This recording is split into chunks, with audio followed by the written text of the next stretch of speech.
Good afternoon everyone, thank you very much for tuning into my latest video. I really appreciate everyone that continues to comment and like and share the channel. It's very much appreciated at the moment with the shadow banning that's happening. And anyone that's new to the channel, because I've had a few comments to say that they haven't been notified of recent videos. So what I would say is that I will try and post at least a couple of times a week. So if you just want to check the channel so that you don't miss out. So obviously today I want to talk about the problem with Labour. I'm sure everyone can see it, even people that voted for them. It usually takes quite a while sometimes for voters of a particular party to get in to start to think, well, was my vote well spent there? I think the people that voted for Labour this time around are realising very, very quickly that they've been duped. But just before I get into that, I just want to say thanks for everyone that commented on the last video, and I just want to address a couple of things before I get into this one. It would appear that I've offended a couple of Tommy Robinson's followers. That was not my intention. I've got nothing against Tommy Robinson. All I was doing was asking a question, why you would need to change your name.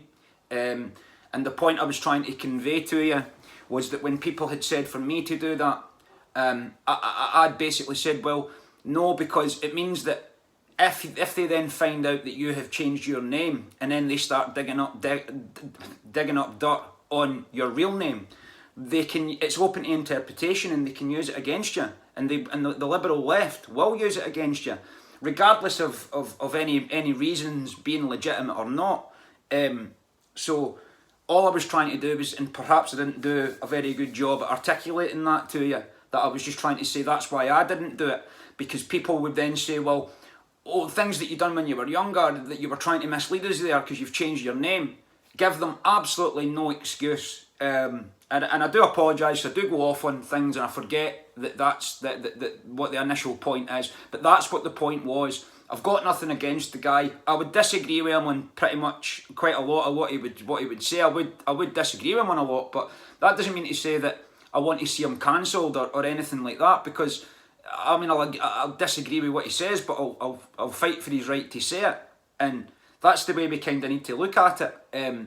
People that we maybe don't agree with on a lot of issues, there's one thing I do agree with them on, that we need to start putting Britain first and stopping immigration. So if there's just one thing that you agree on, then you can obviously start to take it forward, and that's the way everyone needs to look at things. So I just wanted to clear that up. So obviously the title is the problem with Labour. Now there's a big problem with Labour here, because they're showing themselves to be what people have been calling them for quite some time now, and that's the Red Tories. Now they've only been in office, it's not 2 months yet, is it? I don't think it's 6 weeks yet actually, and they've already scrapped winter fuel payments for pensioners. He's already suspended 7 of his MPs who disagreed with him on scrapping the two-child benefit, which is it's impossible to do that at the moment. There's just no way that can be done. It's bad enough as it is with immigration levels and people trying to get into the country. Not to mention the fire that's on the streets at the moment, which I'm going to get into, with the riots that obviously didn't happen. But this is what they're doing. They're contributing, I heard earlier on, they've contributed £10 billion to countries that are looking to take measures against climate change. So Keir Starmer is giving out £10 billion of taxpayers' money for something that essentially isn't happening the way they say it is. While our own people here can't get a bloody doctor's appointment, or are having to sort of make some serious adjustments in their life, which can result in them not getting the correct sustenance, which, as I've said quite a few times in previous videos, leads to mental health problems. It's fundamental to it, especially when you're expending more energy, which ever more people are having to do. So they're throwing our money away to countries that, and then the thing is, we don't actually see where that money gets broken down to and where it goes to, do we? So I would like to know exactly where that 10 billion goes to, which is, as I've discussed in this channel, but it's a lot of money. That is a lot of money to people like us, and it would do a lot of good for the communities, certainly in this instance. Now, they have, they've started obviously putting it about that there was going to be lots of riots and on Talk TV, etc. Like Isabel Oakeshott, and I've mentioned her a couple of times in recent weeks, and I'm going to mention her again because she'd said in a recent interview that I'm starting to think like conspiracy theorists, but that divides us more. It's like, well, you're starting to think like a conspiracy theorist, Isabel. Welcome to the bloody table. It's about time. A table that you've been avoiding for far too long now. It's not that everything's a conspiracy, but these people are working in conspiratorial ways to try and install a society on us that we essentially don't want. And this is where the conspiracy comes in, because they need to manufacture consent. And with that comes conspiracy. That is a fact. Now, whether you want to believe in conspiracy or not, it doesn't matter. Look at the definition of it and you'll see it's everywhere in life, including in politics, especially in politics. And look at the conspiracy theories, as they're called, that have actually been acknowledged and admitted to, and thus apologies have been given out. MK Ultra being probably the best example. So they do exist. And Isabel Oakeshott's sitting wondering if, like with these riots that were supposed to happen, hood up lad, or whatever the terminology that was on the slogans, I wonder if it's the government that's put that about. Well, it more than likely is, because when you read the language of it, it's if it wasn't so tragic and embarrassing, it would be funny. And yes, they would have put this about. And then you've got this bloody Labour councillor, this anti-fascist Labour councillor, who's supposed to be anti-fascist, and then proceeds to use the wording of cut all their throats and get rid of them. If that's an anti-fascist in your country, I would hate to see what a fascist looks like. And everyone should absolutely know his name. It escapes me at the minute. It's not hard to find, but anyone that is in his life or is around them should be reminding him that what he was shouting about was indeed fascism. And there's a quote that I'd read recently. When fascism comes back, it won't show up and say, I'm fascism. It'll show up and say, I'm anti-fascism, which is very, very true, and that's what you're seeing.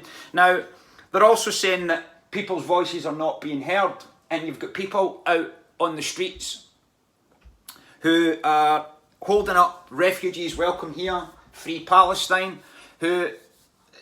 They're two separate issues in my opinion. I'm not even sure if they're related, to be honest with you, because I don't know how many refugees from Palestine are actually coming here. I might be wrong about that. This is one of the countries that they need to be allowed to come from because of what's happening there. Whether you agree, whatever side you agree with, I don't agree with either side because both are warmongering bastards, and I'm against war. And I said this to somebody in a comment a couple of weeks ago. By that definition, I'm against both of them, because both of them couldn't give a shit about the innocent people on the street. They're just tools. They're just tools for an agenda. That's it. And it's the same here. Now you've got people standing up, confusing the two in the streets of London, saying refugees are welcome. Now I wonder how many people, everyday people like you and me, who are standing with these bloody refugees welcome here, because anyone with a brain cell can see that, yes, there's an element of truth that it's good for GDP. They sometimes do jobs that people in Britain don't want to do, yet there is an element of truth to that. However, with the numbers that are coming in, it scraps that, like, because there's far too many. It's just not, it's like an overcompensation.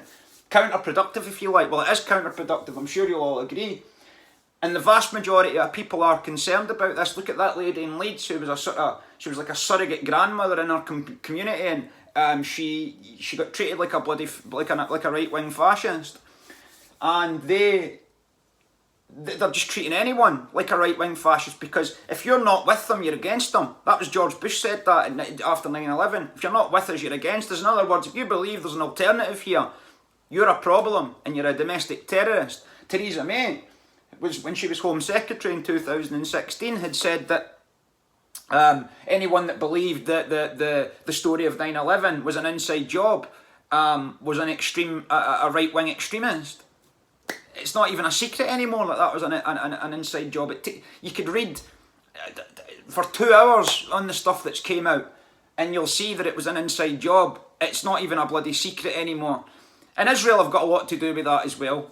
Check the dancing Israelis for a little side note. But anyway, so these are bringing these people in, regardless of what the British people say.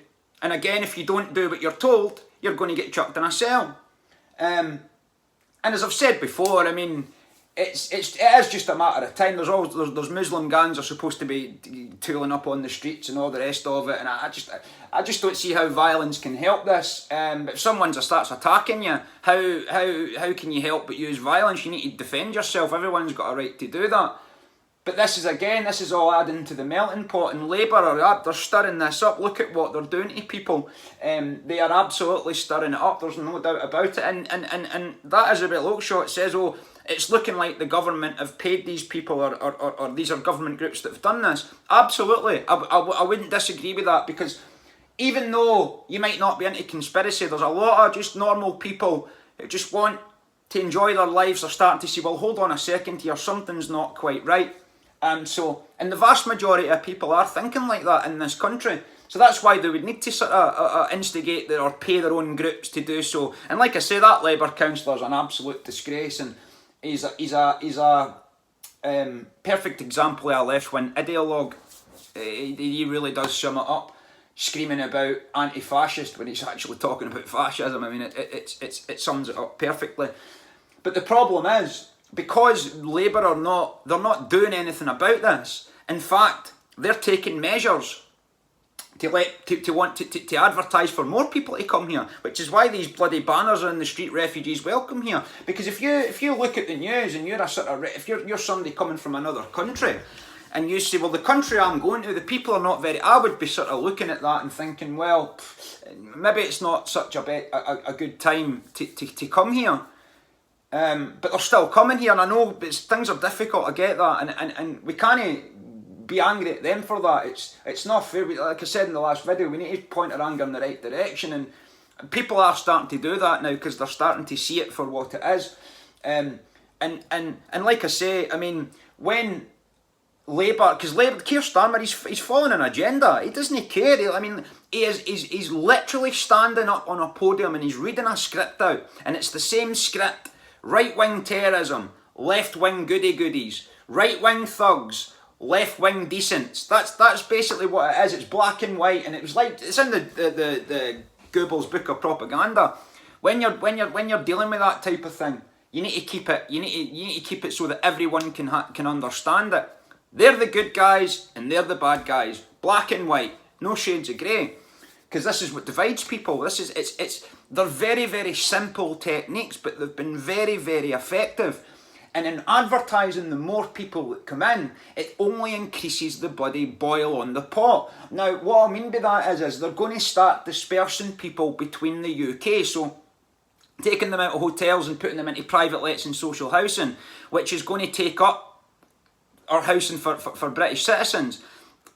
Something else that comes with that is that in areas, certainly small ones like this, dentist appointments, doctor's appointments, hospital appointments are going to start becoming even fewer and far between, which is going to further increase these bloody the anger in this country. Now, eventually, Keir Starmer and Labour are going to feel the walls closing in, but I think they'll be looking for a particular number to get here, which is why you just got to kind of get parodied round this country saying this bullshit up in his podiums about how it's just all thugs that are engaged in this and racists. What they'll do is they'll do it for as long as they can, but eventually they'll feel the walls closing in, and at that point, measures will have to be taken to stop immigration. Now, it'll be at that point the people who are coming from these countries are going to be alarmed by that.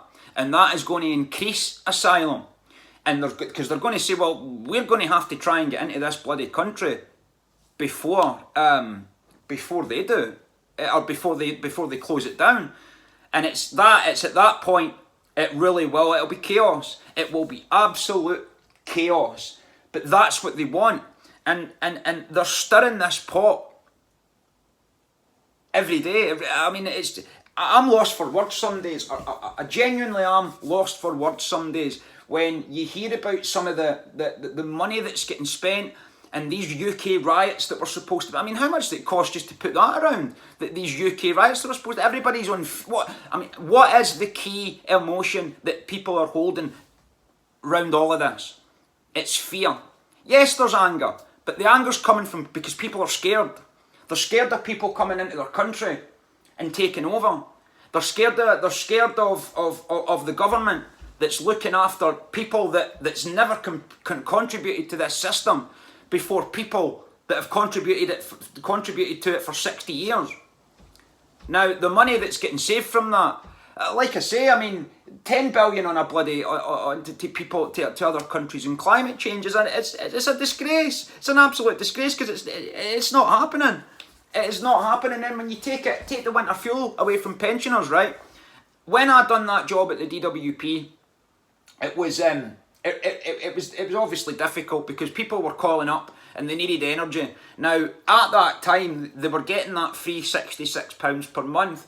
So that was sort of like, it made the calls easier, because if you were speaking to someone that didn't have a lot and they were struggling, and they maybe only had 2 or 3 days to go to that payment, or that free energy was coming, you could kind of smooth it over with them and say, well, I know it's difficult, but I can give you this number and I can do this, and you can go here and ask them for that, and then by this time, you'll have your free energy payment. They've done away with that. It'll be the same with pensioners. See, pensioners will be in a similar situation, because they'll be thinking, well, it's okay, it might be getting harder and it's getting difficult, but at least I'll have the winter fuel payment. It lifts a bit of pressure off people when they've got that in mind. Now, when you take that away, what's that going to do to pensioners that are already living in a world that's absolutely non-existent, or is the opposite, sorry, to the one that they grew up in? I mean, I had a great grandfather. He was a doctor, he was a GP, and he went to he went to Egypt in the Second World War, and he would be disgusted, like, by what he's seeing right now. And I'm sure many people have got relatives that fought in that conflict would be disgusted to see what's actually going on when there's a domestic problem in the Labour government, who is supposed to be for the people, and they're not.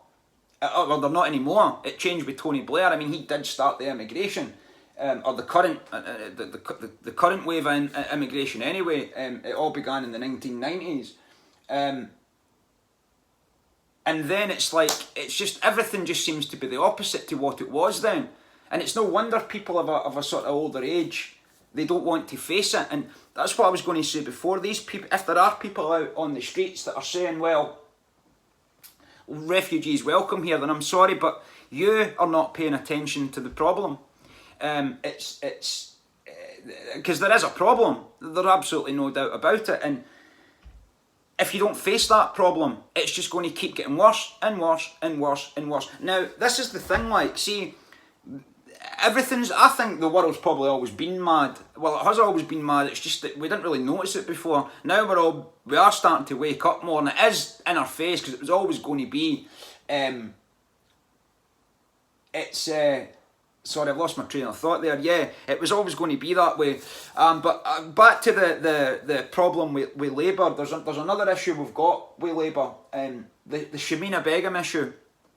Shamina Begum, obviously back in 2015, I don't know a whole lot about her background, other than the fact that she married some bloody ISIS warrior, who was obviously a terrorist, and they're not Muslim, it's more like Wahhabism.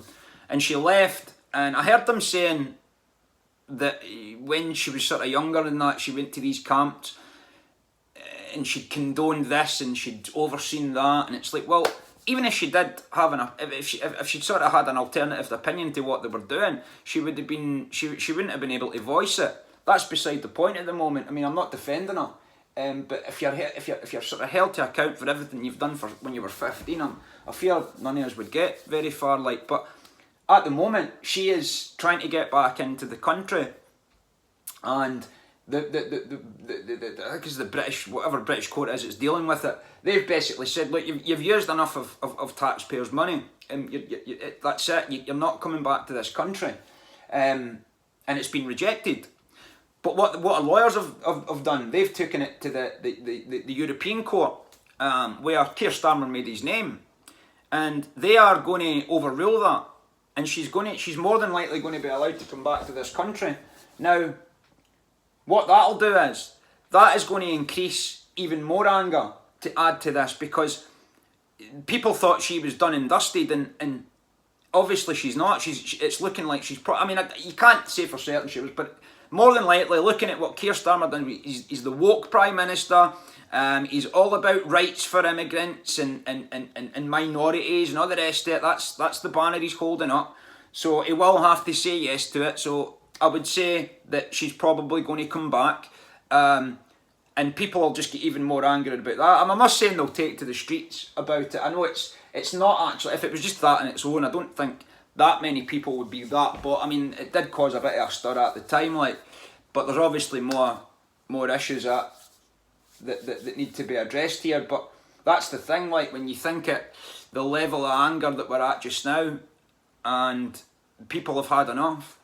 Like I say, if you add that to it, it's just going to it's going to fuel it into violence, and I counsel it again. Violence is not going to help this.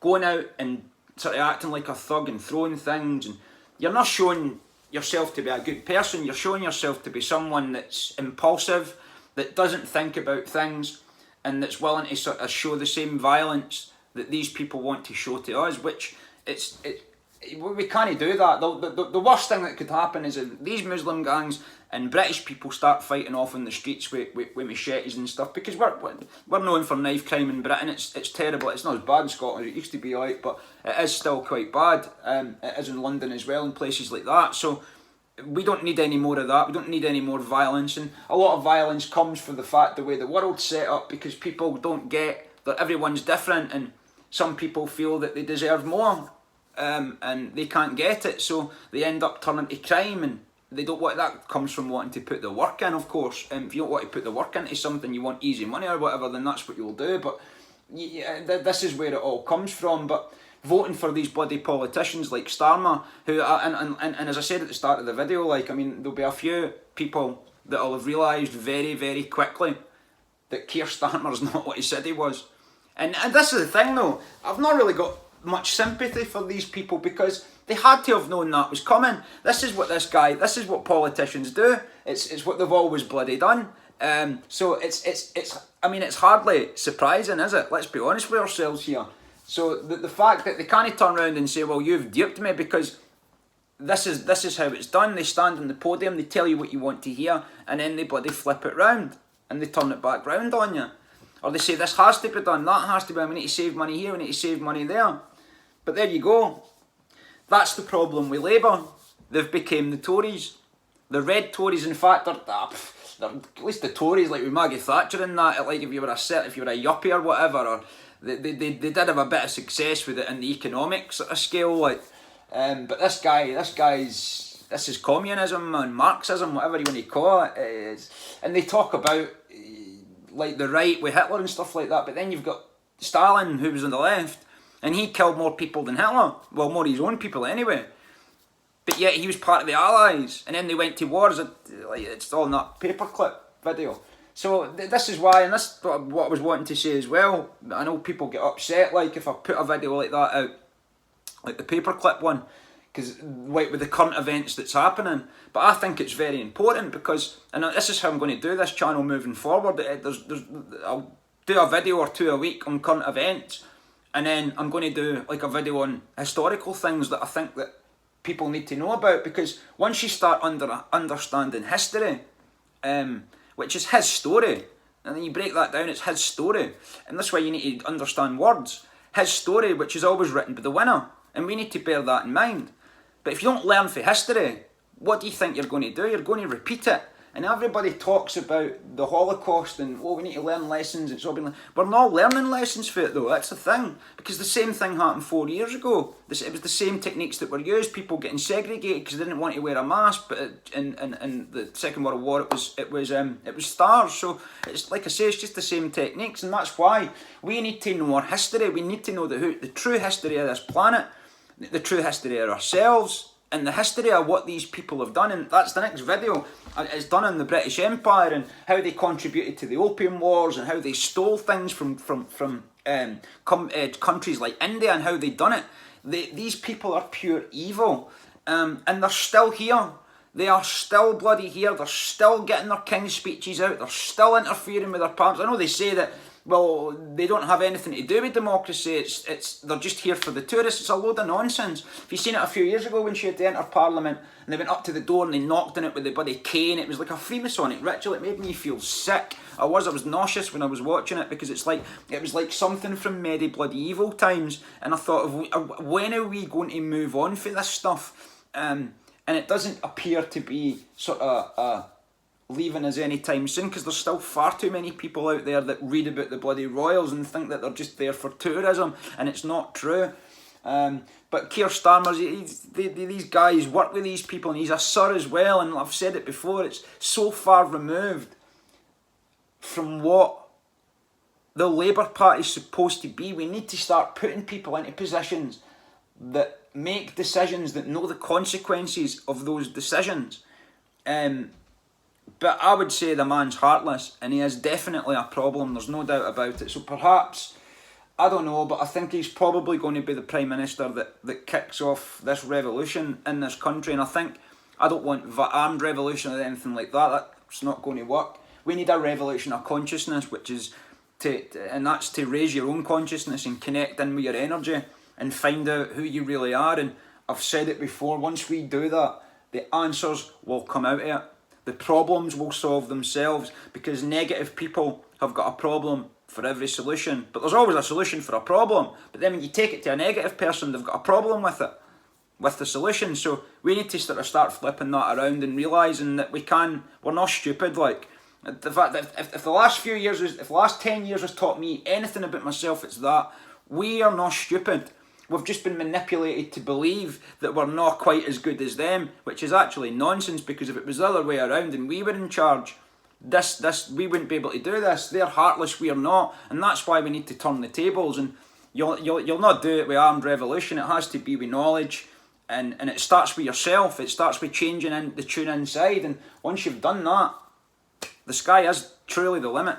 Thank you very much for joining me on this latest video. It's been a real pleasure, and I'll speak to you on the next one.